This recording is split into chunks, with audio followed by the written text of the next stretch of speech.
जय जगन्नाथ सांग मैंने आज सकाळटी पूरा हेल्दी ब्रेकफास्ट स्टार्ट है तो राति भिजेक रखी तो सका खाई आज जेहेतु बहुत जोर खरा होता मुझे भाविली टी दही पानी बनइबी घरे तो दही पानी बनई बहुत टेस्टी भी लगुला पूरा बुंदी फुंदी पकई मस्त दही पानी बनई तापर लंच रे भात डाली साग भजा कखारु भजा सालाड आ मिक्स भेज खाई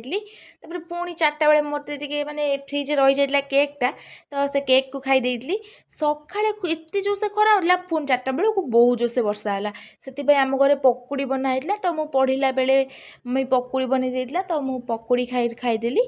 तापर आम घर लाइट भी चल जाइला तो मु गोटे मिष्टी दही खाईदेली तापर आम घर को आसते माने गोटे जगार आसीथिला प्रसाद तो सेठी पलौ